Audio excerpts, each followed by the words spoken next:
हिंदी वाली क्लास में संज्ञा भाग 2 के अंतर्गत पहला प्रश्न है, निम्नलिखित में से व्यक्तिवाचक संज्ञा शब्द नहीं है। व्यक्तिवाचक संज्ञा ऐसे संज्ञा शब्द जो किसी व्यक्ति विशेष, वस्तु विशेष अथवा स्थान विशेष के नाम को प्रकट करते हैं, उनमें व्यक्तिवाचक संज्ञा मानी जाती है। इस आधार पर देखें तो पहला विकल्प है राम। राम एक व्यक्ति विशेष का नाम है और व्यक्ति विशेष का नाम जहां होता है वहां व्यक्तिवाचक संज्ञा ही मानी जाती है। अन्य उदाहरण देखें तो शब्द लिखा हुआ है श्याम। श्याम एक व्यक्ति विशेष का नाम है, इसलिए इस शब्द में भी व्यक्तिवाचक संज्ञा ही मानी जाती है।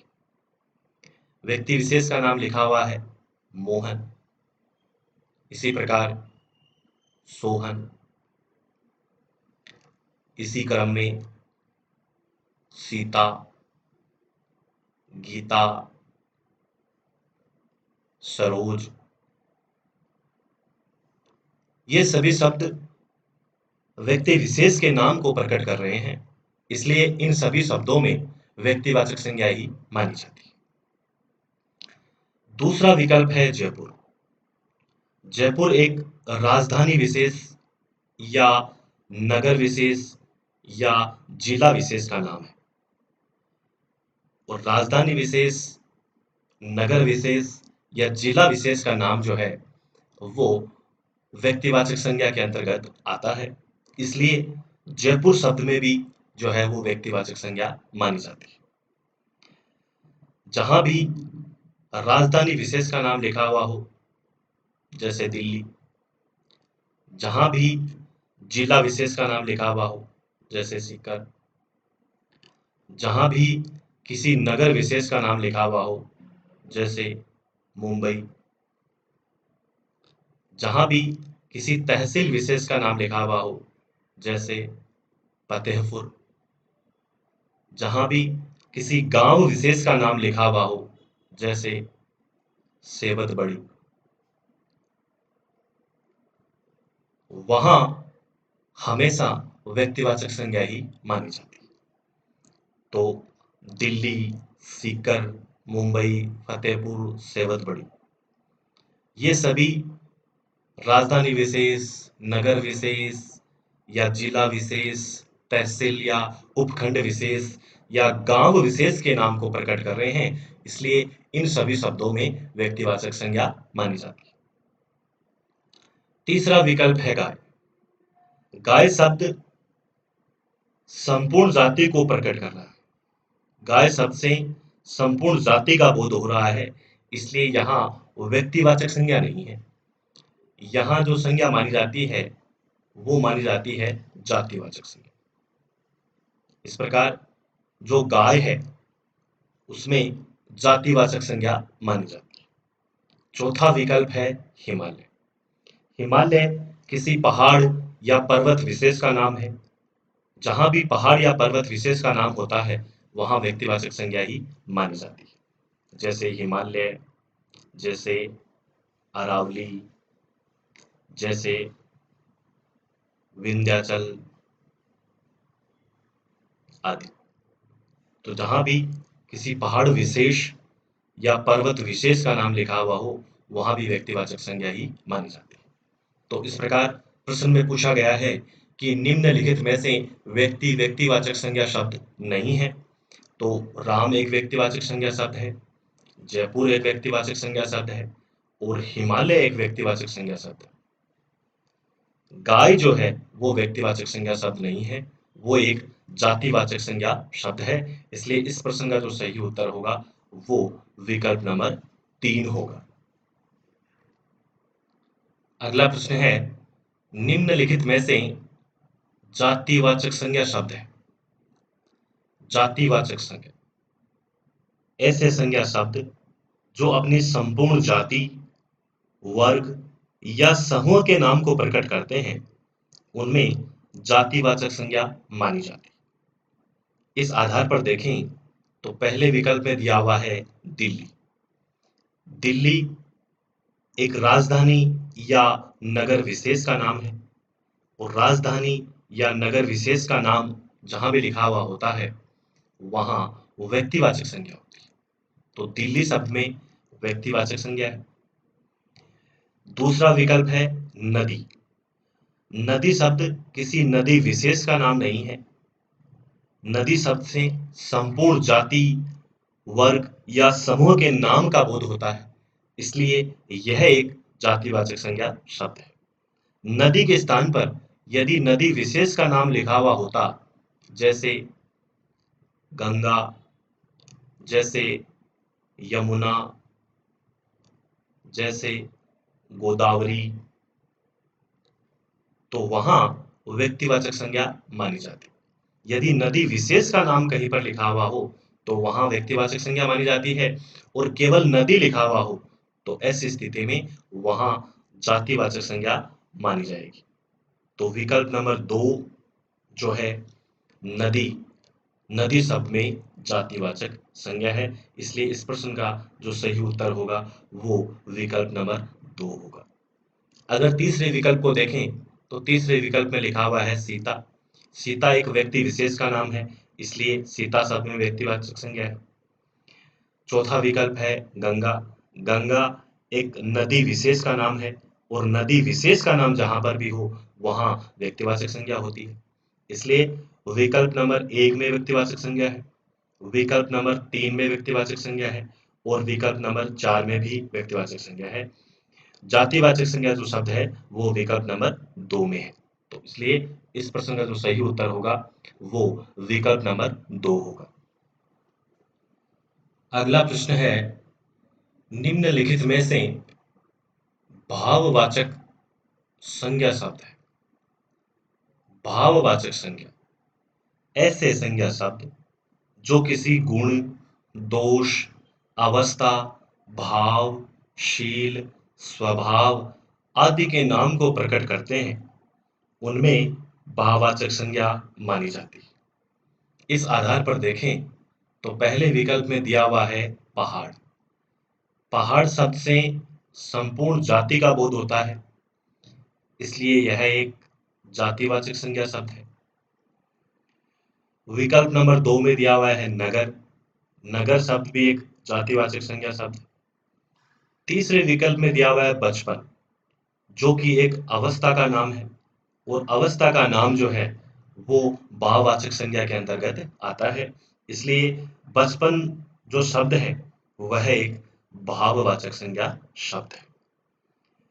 भाववाचक संज्ञा के अन्य उदाहरण अगर हम देखें तो सुख, दुख, अमीरी, गरीबी,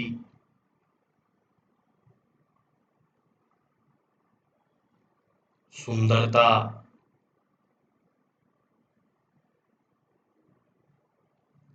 सौंदर्य,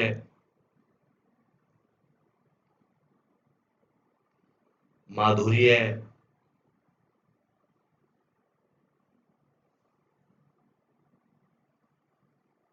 दूरी,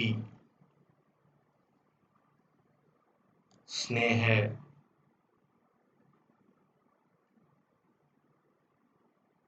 बुढ़ापा,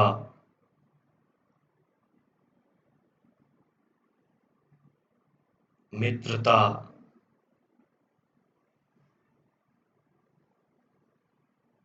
पशुत्व,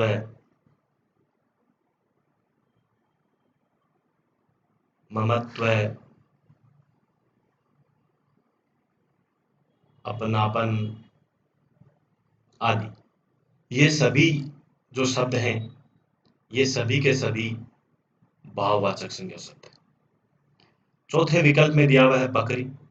बकरी शब्द से भी संपूर्ण जाति का बोध होता है, इसलिए यह भी एक जातिवाचक संज्ञा शब्द है।